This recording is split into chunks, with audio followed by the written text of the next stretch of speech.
Welcome to you business plus. Business plus में आपका स्वागत है। आपको पता है हमेशा हम लोग एक नए एंटरप्रेन्योर के साथ जो अच्छे हैं, ऑनेस्ट है एंड गुड हार्टेड है, उनके साथ हम मिलते हैं, रूबरू करते हैं, उनके बारे में डिटेल्स इंफॉर्मेशन लेते हैं और आपको जो सही है वो चीज दिखाते हैं।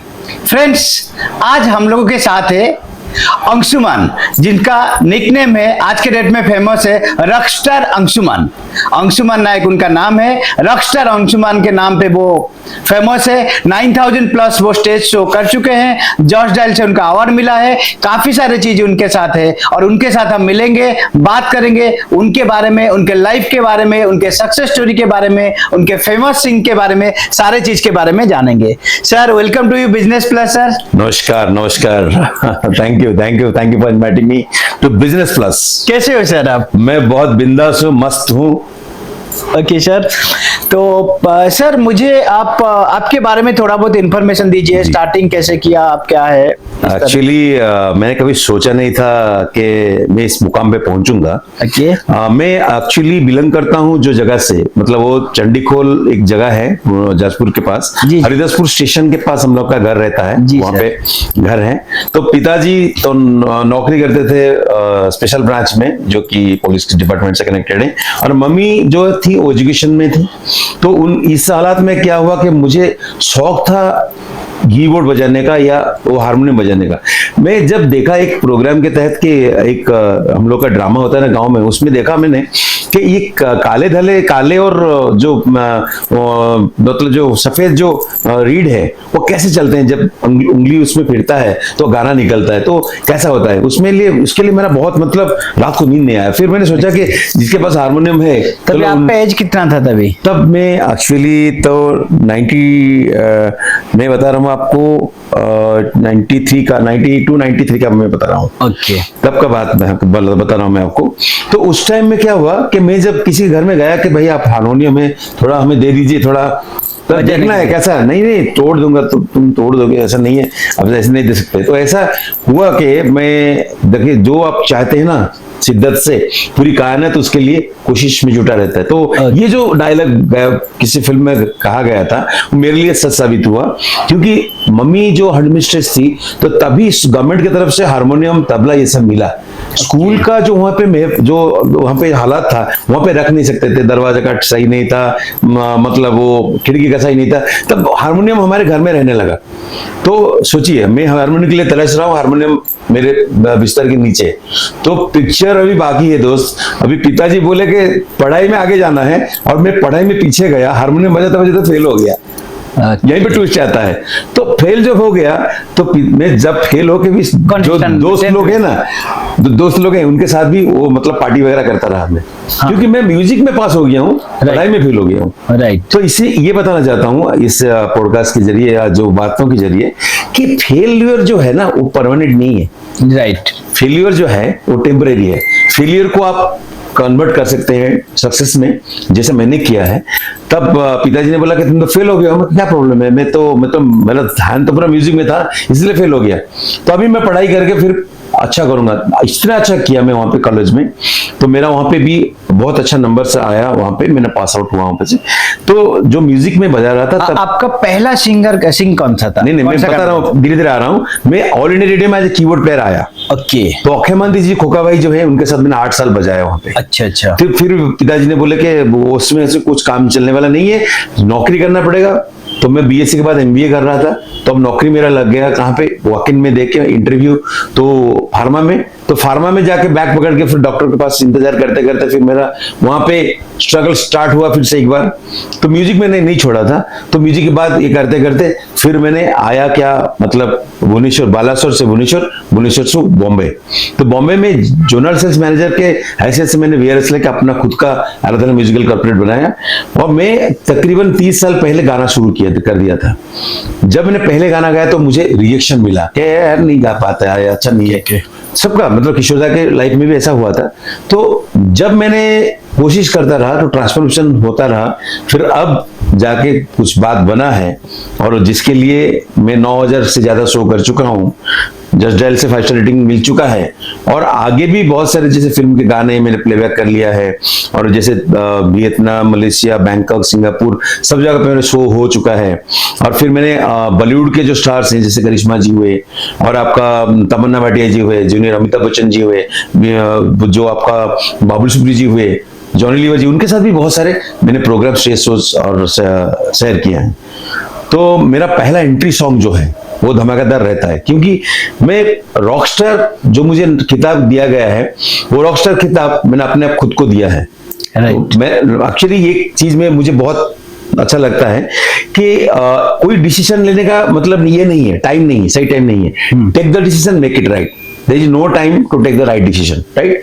तो मैंने डिसीजन लिया, उसको राइट प्रूव किया।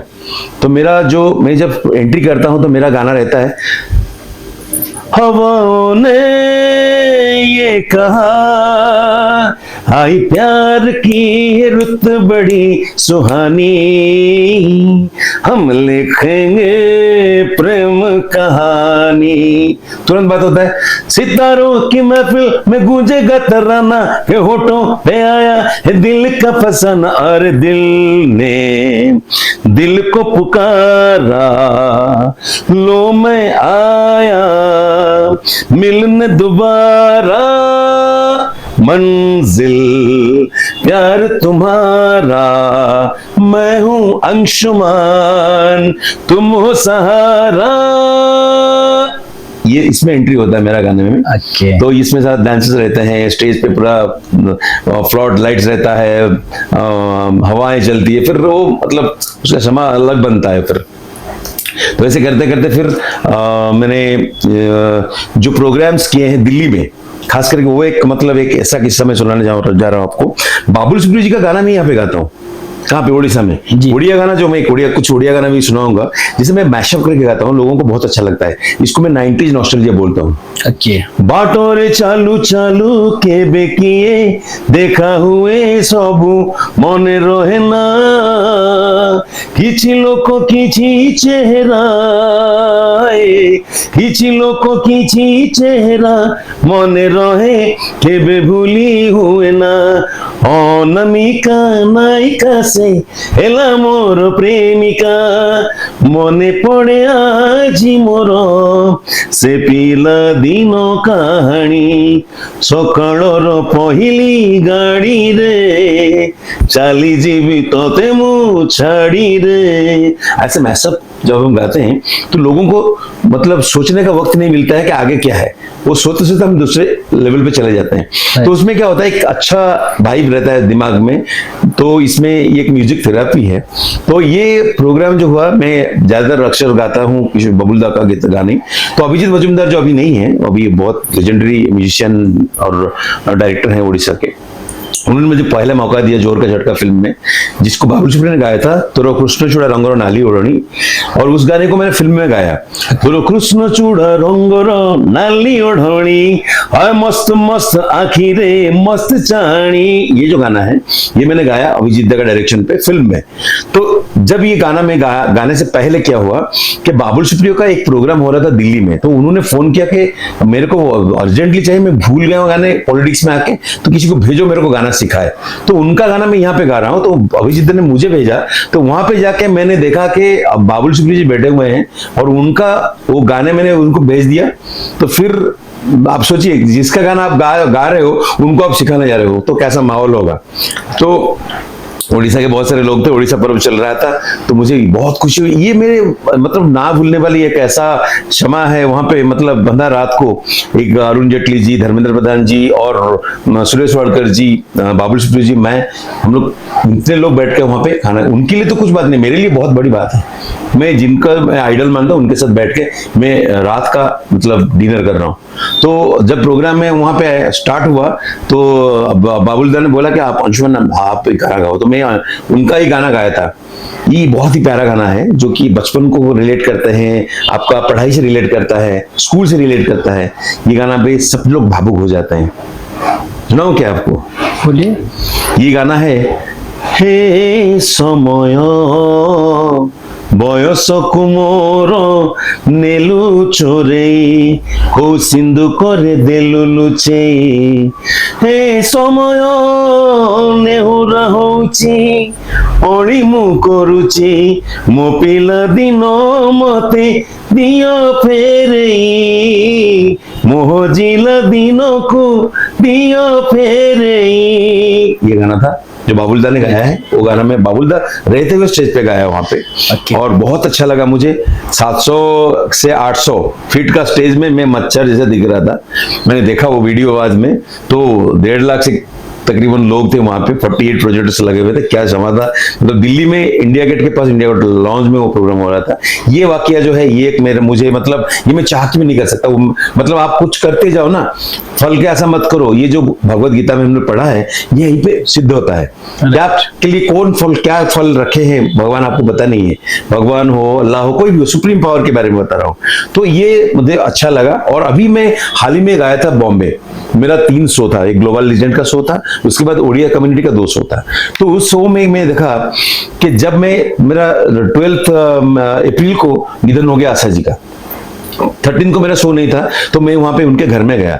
तो आशा थे के घर में जाके पहुंचने के बाद मुझे वहां पे आ गया मैं, लेकिन वो दिखाई नहीं दे रहे थे, मतलब उनका फेस नहीं दिख रहा था। तो मैं ट्राई किया, पुलिस से रिक्वेस्ट किया, मना कर दिया। लेकिन उनके घर से लोग आए, बोले उनको छोड़ो, वो देखने दो उनको।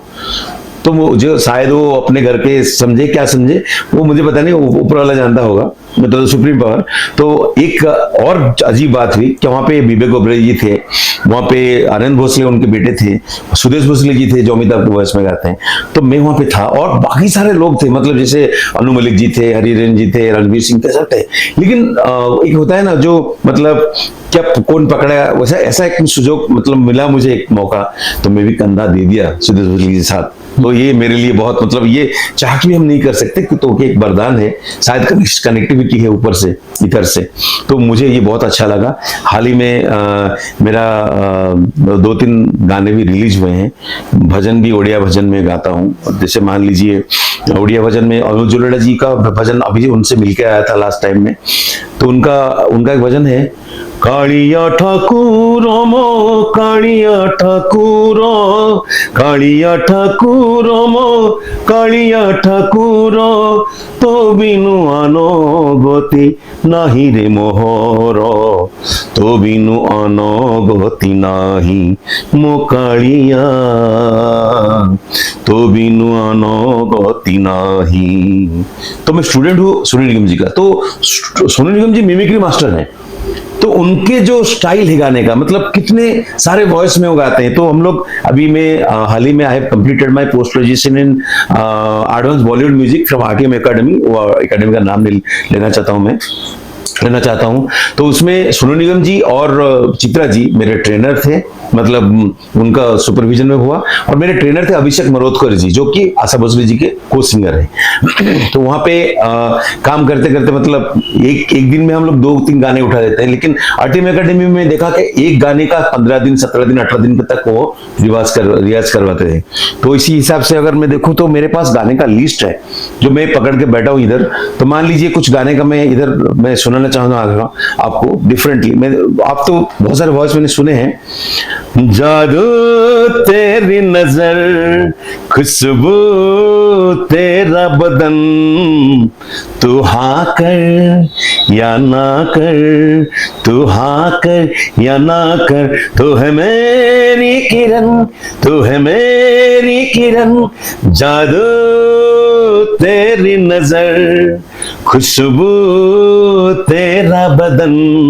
ये उदित जी का गाना था। और एक मैसअप में हम देते हैं, है दोस्तों गोरी कंवारी सी हसीना के, भीगे गुलाबी नर्म होठों का, जेल सी नीली नीली आंखों का दीदार हो गया, तुमसे प्यार हो गया, दीदार हो गया, आपसे प्यार हो गया।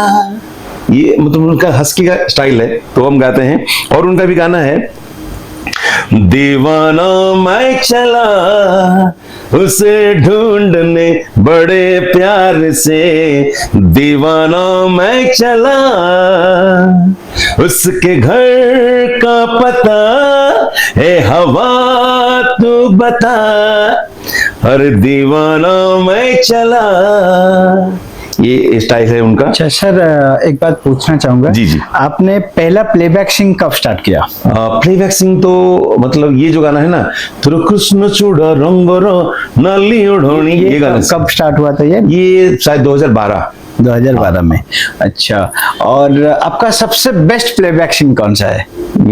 देखिए ऐसे तो सारे तो बेस्ट है। स्क्रैचेस तो गाया हूँ, लेकिन ये मेरा बेस्ट है क्योंकि इसमें ज्यादातर लोग झूमते हैं। अच्छा, कृष्ण चूड़ा। हाँ, कृष्ण ये चूड़ा हमेशा एवरग्रीन सॉन्ग है, ये मेरा सब फेवरेट है। अच्छा। बाकी मैं सबका गाना गाता हूँ, ऐसा नहीं कि मैं अपना गाना गाऊँ या किसी का गाना गाऊँ, सही दिल से गाना। आपने पर्सनली जो मतलब खुद जैसे कि प्लेबैक सिंगर के हिसाब से खुद कितने सारे गाना गाए हैं आपने? नहीं, खुद तो मेरा ज्यादा गाना नहीं है। हाँ। लेकिन मैं ज्यादातर लोगों का गाना गाता हूँ। हाँ। और उसमें एक चीज बताना चाहूंगा मैं, मेरे हिसाब से आप कितना पढ़ाई करते हो म्यूजिक में ये मायने नहीं रखता। मैं अगर गाता हूँ आपके दिल तक आता है तो ये गाने का मतलब सिंगर का डेफिनेशन है। तो अभी क्या है देखिए, हम लोग ज्यादातर स्क्रैचेस मतलब पता है आपको स्क्रैचेस क्या होता है? स्क्रैचेस मतलब आप गाते हो उसी को बड़े बड़े सिंगर्स गा लेते हैं। राइट। तो स्क्रैचेस में कुछ स्क्रैचेस रह गया, कुछ स्क्रैचेस को बड़े बड़े लोग गा लिए। एक्चुअली मेरा डेफिनेशन थोड़ा अलग है डिफरेंट सिंगर से, क्योंकि मुझे लगता है, मैं इसे मानता हूं मैं, कि आप जब सिंगर में गा रहा था ना, तो मेरा कोई दिली तमन्ना नहीं था कि मैं प्लेबैक सिंगर बनूं, मुझे कोई अवार्ड दे, ऐसा नहीं था। कि मुझे अच्छा लगता है गाना गाने में और किसको अच्छा लगता है सुनने में, उनके लिए मैं गाता हूँ। यही फंडे में आज तक मैं गा रहा हूँ। अच्छा, इसलिए मस्त अभी तक आपने कितना शो किया? 9000 प्लस हो गया शो। 9000 प्लस? जी। अगर कैलकुलेशन किया जाए तो 30 इयर्स भी कम पड़ेंगे उसमें, मतलब डे एंड नाइट करके। आप स्टार्ट कब किया? 93 से? 92 93 से स्टार्ट 93 से स्टार्ट किया था। इसका मतलब होता है आप लगभग 33 इयर्स में 9000 प्लस स्टेज शो आप कर चुके हैं। मतलब बहुत बड़ा एक्सपीरियंस। जी। और इसलिए इसमें सबसे ऐसे कौन सा पॉइंट था जो सबसे हार्ट टचिंग? आपने दिल्ली वाला बताया, दिल्ली वाला हार्ट टचिंग। कौन सा स्टेज था, टाइम था जो हार्ट ब्रेकिंग था इसमें? हार्ट ब्रेकिंग तो ये था, मतलब जो तमन्ना भाटिया के शो में गया था मैं, हाँ। चेन्नई में। तो वहां पे जो गाना में गाया था, तमन्ना भाटिया जी चली गई, तो इसमें मुझे बहुत मतलब उनको पसंद नहीं आया? नहीं, वो चली गई, उनका कुछ शूटिंग वगैरह था। अच्छा, वो चली गई, मतलब इसलिए मैं उनको सुना नहीं पाया। ये मेरा हार्ट ब्रेक। बाकी आगे वाले ऑडियंस ने तो सुना होगा। आगे वाले ऑडियंस को बहुत अच्छी तरह सुना है, झुमाए भी। उनका एक लाइन भी गुनगुना देता हूँ आपके लिए। तेरी मोहब्बत ने दिल में मकाम कर दिया, मैंने भी अपना दिल ये जा तेरे नाम कर दिया,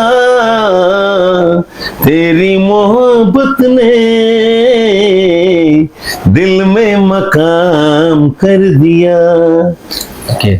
और इसके साथ साथ आपको अवार्ड वगैरह भी मिला है, आप बोल रहे थे 5000 प्लस। हाँ, वो मिला है। मतलब कहाँ से मिला है? वो सब मतलब जैसे ऑर्गेनाइजेशन परिचय प्रतिभा सम्मान हुआ, और मतलब बहुत सारे, मतलब ओडिशा प्रतिभा सम्मान हुआ, ऐसे उसका अनगिनत है पूरा। माल्यवंत महोत्सव का मिला है, बहुत सारे हैं। तो मैं हिसाब नहीं रखता हूँ, क्योंकि मैं ज्यादातर हिसाब रखता हूँ कि कितना शो हुआ और कितने लोगों को एंटरटेन करवाना है। ठीक है। प्रेजेंटली आप क्या करते हैं? प्रेजेंटली मैं गाना ही गाता हूँ, और उसके साथ मैं ब्रांड एंडोर्समेंट करता हूँ। ब्रांड एंडोर्समेंट मतलब कि मैं बीएससी एमबीए के बाद I joined Alkem labs, pharma में बताया आपको। तो अभी मैं मार्केटिंग के साथ म्यूजिक को ब्लेंड करके बिजनेस करता हूँ। ओके। ताकि कोई भी मुझे सुन रहा है ना, तो अपने कोई भी बिजनेस में मुझे आप लेंगे as a brand endorsement, brand ambassador, कुछ भी, तो उसमें मैं आपका जो काम है, आपका जो बिजनेस है, वो प्रोडक्ट है, 4 चांद लगा दूंगा, गारंटेड है। क्यों? क्योंकि I can understand the psychology philosophy of a mind, जहां पे हम लोग इसको प्रेजेंट कर सकें। क्योंकि मान लीजिए, मैं एग्जांपल देता हूं, मान लीजिए आपका एक प्रोडक्ट है, आप उस प्रोडक्ट को एक एक जाके कन्विंस नहीं कर सकते। तो एक जगह पे एक म्यूजिकल प्रोग्राम करेंगे, उसी में उसको, वो प्रोडक्ट को रखेंगे। वहां पे हम लोग को पढ़ाया जाता है, बीए में पढ़ाया गया था, थर्ड पार्टी इंटरवेंशन। उसका मतलब क्या है? आप कुछ लोगों को बुलाएंगे, ये लोग कुछ लोगों को बुलाएंगे, मैं कुछ लोगों को बुलाऊंगा, वो अपना हमारे बात नहीं सुनेंगे, वो बोलेंगे कि इनका प्रॉफिट है इसलिए बुलाया है। तो ये अपने आप में बात करके ये फाइनल करेंगे, लेना है कि नहीं लेना है। तो इसको थर्ड पार्टी इंटरवेंशन बोलते हैं। तो इस हिसाब से मार्केटिंग जो है ना, इसी हिसाब से चलता है। किसी को डायरेक्ट पिच करने से अच्छा है कि आप ग्रुप में करो, और इसमें बिजनेस का परसेंटेज तो बहुत हाई है। अच्छा। और बिजनेस का प्लस में तो अगर मैं बोल रहा हूं तो मैं बताना चाहूंगा, जो एमबीए में मैंने पढ़ा था पैराडो प्रिंसिपल, उसका मतलब है 20% people gives 80% business, 80% people gives 20% business. Right. तो ये जो 20% बिजनेस देने वाले को अगर आप पकड़ लिए, बाकी 80% खुद ब खुद आएंगे। तो इसमें क्या करना है, आपको फोकस करना है, प्रायोरिटाइज करना है, किसको आपको क्या नीड के हिसाब से आपको प्रेजेंट करना है। सर अल्केनिक्स लीजिए। बिल्कुल बिल्कुल सर। आपको पता है अल्केनिक्स के बारे में? बिल्कुल, Alkenics is ionised alkaline water, Okay. जो हम लोग खुद मैन्युफैक्चरिंग करते हैं। Great. इसको पीने में आपका एक्साइटमेंट जो होता है वो हमेशा दुगना हो जाता कांस्टेंट रहता है। और जैसे ही आप 30 ईयर से कंटिन्यू कर रहे हैं अल्केनिक्स के साथ, नेक्स्ट 30 ईयर आप कंटिन्यू कर सकते हैं। बिल्कुल, बिल्कुल। और ये कैन फार्मूला में रहता है, जी। जैसे कि हम लोग इसको कैन में देते हैं, जी। 9.5 pH के आसपास पानी रहता है, ताकि आपका जो भी एसिडिक है कंट्रोल करके एनर्जेटिक देता है। Great great. ओके, अल्केनिक्स। अल्केनिक्स, इसके बारे में एक लाइन, 1 लाइन बना दूं मैं अभी। आप भी अल्केनिक्स पीजिए, हमेशा हेल्दी रहिए। Ionized alkaline water, no chemical, no preservative, pure water से एसिडिक निकल के जो पानी आता है that is called alkaline water. वो हम वही आयोनाइज्ड अल्कलाइन वाटर देते हैं अल्केनिक्स के कैन के थ्रू में। इसका 20 लीटर जार भी है, 5 लीटर है, 1 लीटर है, 300 ml, 500 ml।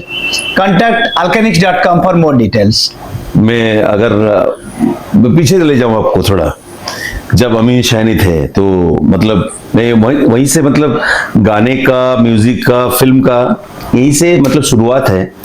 तो तब कैसा मैं इंट्रोड्यूस करवाता था, मान लीजिए आप कोई सिंगर को मैं बुलाना चाहूंगा, एंकर भी, मैं एंकरिंग भी करता हूँ। दिल थाम के बैठिए, बहुत दिनों बाद हम आपसे मिले, जिंदगी अगर और मोहलत देती तो ना जाने कितना कुछ सुनने को मिलता। इस रहस्यमय व्यक्तित्व वाले किशोर कुमार से। किशोर कुमार जब पहले खंडवा से मुंबई आए तो गायकों में 2 सुरीले सितारों के फैन थे। गायकों में कैल सहगल और संगीतकारों में खिलचंद प्रकाश।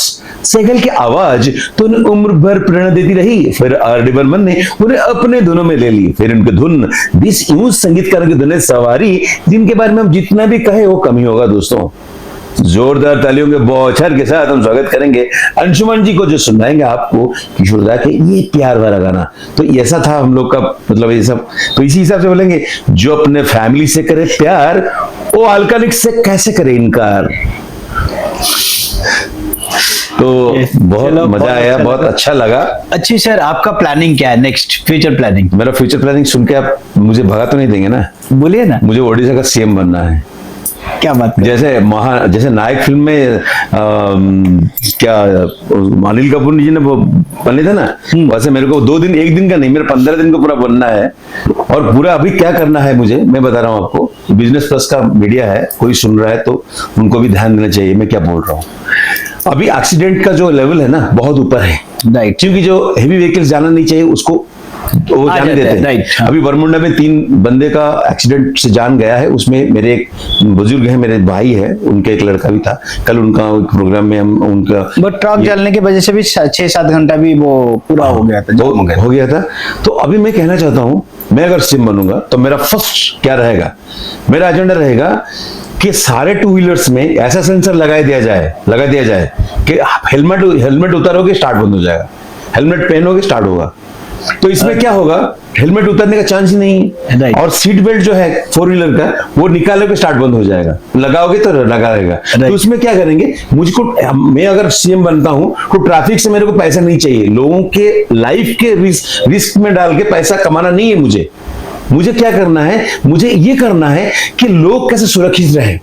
और सारे गाड़ियों में क्या करूंगा, 2 व्हीलर 4 व्हीलर में adaptive cruise control, line assistance, जो लेन ड्राइविंग असिस्टेंस, ये सारे डलने हैं। क्योंकि अगर कुछ होता है, आप चाह के भी किसी को आप एक्सीडेंट नहीं कर सकते। अडैप्टिव क्रूज कंट्रोल है और आपका लाइन असिस्टेंस, जो लेन असिस्टेंस बोलते हैं ना उसको, वो अपने आप रोक देगा। आप बोलेंगे पीछे लग जाएगा, नहीं, पीछे वाला भी ऑटोमेटिकली वो रुक जाएगा, एक्सीडेंट नहीं होगा। क्या करेंगे, पहले सेंसर लगाएंगे, हेलमेट उतारोगे तो स्टार्ट बंद, 4 व्हीलर में बेल्ट निकालोगे तो स्टार्ट बंद, तो कोई प्रॉब्लम नहीं है। अभी अडैप्टिव क्रूज कंट्रोल लगे है तो गाड़ी में रफ्तार में भी वो गैप रहेगा। फिर उसमें लेन असिस्टेंस में दे देंगे तो लेन असिस्टेंस भी मेंटेन होगा। तो आप देखेंगे ये करेंगे, मैं अगर सीएम बनूंगा तो ये करूंगा, और देखिएगा क्या फर्क पड़ता है। ठीक है, ऐसे 137 प्रोजेक्ट मैंने बना के रखा हुआ है सीएम होने के बाद क्या करना है। चलो, ये जो चीजें आप तो सीएम जब बनेंगे, लेकिन ये हमारे चैनल के थ्रू में पीएमओ को हम रिक्वेस्ट कर सकते हैं कि आज के डेट में रियली में एक्सीडेंटल परसेंट काफी बढ़ रहा है। अगर उसके हिसाब से गडकरी जी हमारे जो हैं वो काफी विजनरी पर्सन है, इसके ऊपर अगर कुछ स्टेप भी लेते हैं तो काफी अच्छा भी लगेगा और उनके साथ काफी अच्छे बेनिफिट भी होंगे, लोग भी बेनिफिट होंगे। तो ये आप नोट कर सकते हैं जी। और अभी मैं लौटता हूँ म्यूजिक में। ओके। देखिए, मैं म्यूजिशियन हूँ, सिंगर हूँ, एंकर हूँ, एक्टर हूँ, मैं 3 फिल्मों में काम किया। अब कोई भी एक डायलॉग बताइए। तो सुनिए, मेरा जो अभी देखिए, सो जाती पर अहिंसक बोलते हैं, मतलब क्या है, अपने लोग अपने को पसंद नहीं करते हैं। राइट। तो अभी मैंने पुष्पा जब रिलीज हुआ तो उसका टीजर बनाया। ठीक है, आप उसमें डाल सकते हो मेरा टीजर, वो नेट में है। तो वो टीजर जब बनाया, कोई मतलब अच्छा बनाया नहीं बनाया बताया नहीं, सीधा जाके वो कहाँ पहुंचा पता है आपको? अरुल मनी के पास पहुंचा, जो कि बहुत अच्छे प्रोड्यूसर डायरेक्टर हैं साउथ के। उन्होंने मुझे फोन किया कि अंशुमन जी आपने बहुत अच्छा काम किया 17 सेकंड में, तो ये मैं एक डेमो देता हूँ आपको। बोलिए। मैं इधर किसी के भड्डे में टांग अड़ाने को नहीं आया, राज करने के लिए आया हूं मैं। पुष्पा राज, मैं झुकेगा नहीं साला। ऐसा मैंने करके एक 17 सेकंड का दिया था। तो उनको अच्छा लगा। हाँ। तो बोले कि अच्छा है, आपके ऊपर काम किया जा सकता है, लेकिन यहाँ पे कोई नहीं बोला। ओके। तो मेरा कहने का मतलब है, आप करते जाओ, कोई टेंशन नहीं। सब मुकाम है, जैसे एक्टिंग में, सिंगिंग में, डांस तो नहीं करता मैं, एंकरिंग में, ठीक है, राइटिंग में, कंपोजिशन में, ये सारे तो चीज कभी ना कभी कहीं ना कहीं कोई ना कोई मिल जाएगा। नहीं, आप करते जाओ। ऐसा नहीं कि देखिए, किशोरदा जब एक्टर बने तो एक्टर बनने के बाद भी उनको गाने में उनको रिजेक्शन मिला। राइट। क्यों मिला? क्योंकि वो 45 एज में भी उनको निकाल देते थे स्टूडियो से। क्यों पता है आपको? क्योंकि उनके जो गाने का जो ट्रांसफॉर्मेशन कंप्लीट नहीं हुआ था। उनका गाना दिल तक आता नहीं था। तो जब ट्रांसफॉर्मेशन हो गया, लोग पीछे पड़ गए कि किशोरदा ने फिल्म मेकिंग छोड़ दिया, मतलब एक्टिंग छोड़ दिया। लेकिन तब बोले लोग, राजेश खन्ना जी आ गए थे तब, राजेश खन्ना, हेमा मालिनी, उनका मैं सुना हूँ, सुरेश भोसले जी बोल रहे थे कि तब बोले कि अगर किशोर का गाना है तब फिल्म लेंगे, नहीं तो नहीं लेंगे। हीरो हीरोइन को काट के फिर उनका दबदबा वहां पे रहा। इसका कहने का मतलब ये है, आपका ट्रांसफॉर्मेशन चल रहा है, ऊपर वाला जानता है, सुप्रीम पावर जानता है। आप काम करो ना, हल्का ऐसा मत करो, काम करते रहो, कोई ना कोई आएगा आपका, मतलब आगे लेके जाएगा आपको। चलो सर, आपसे बात करके बहुत अच्छा लगा। बात अगर करता रहूंगा तो रात भी खत्म हो जाएगा। गाना अगर सुनता रहूंगा तो फिर खत्म होगा पूरा। तो आप मुझे एक सुरीला गाना बताइए हम लोगों के दर्शक के साथ, तो वो गाने के साथ साथ हम लोग क्लोज करेंगे। जी। तो आप एक अच्छा आपका फेवरेट गाना है भाई? मैं उड़िया गाऊं, हिंदी गाऊं? आपका फेवरेट, इसमें लैंग्वेज कहाँ आता है? ठीक है, मैं मुझे जो अच्छा लगता है मैं ये गा लेता हूँ। मेरे सपनों की रानी कब आएगी तू, आई रुत मस्तानी कब आएगी तू, बीत जाए जिंदगानी कब आएगी तू, चलिया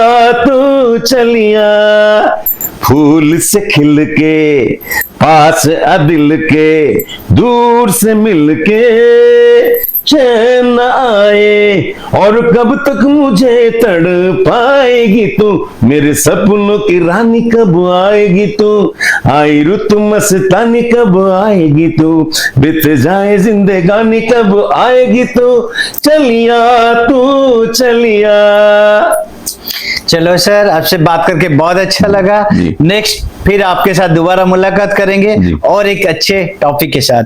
तो फ्रेंड्स, बिजनेस प्लस में आपको स्वागत है। आज आपने रॉकस्टार अंशुमन जी के उनके दिल खोल के बात सुना, उनके गाना सुना, देखा, और उनको आप प्रमोट कीजिए। अगर आपको अच्छा लगता है उनका गाना, सुनिए, देखिए। और आपके शो वगैरह है, होम शो वगैरह है, आप इवेंट है, उनको कांटेक्ट कीजिए। कांटेक्ट डिटेल्स आपको मिल जाएगा बिजनेस प्लस के साइट में। आप उनको कांटेक्ट कर सकते हो, बुला सकते हो, और एक बार जरूर उनका स्टेज शो लाइव देखिए। फिर आप याद रखना रॉकस्टार अंशुमन उनका नाम क्यों है। Okay, thank you friend, best of luck. Next video में नेक्स्ट एक स्टार के साथ, नेक्स्ट एक एंटरप्रेन्योर के साथ आपके सामने आएंगे। तब तक के लिए thank you Anshuman ji, nice to meet you. Thank you sir. Thank you.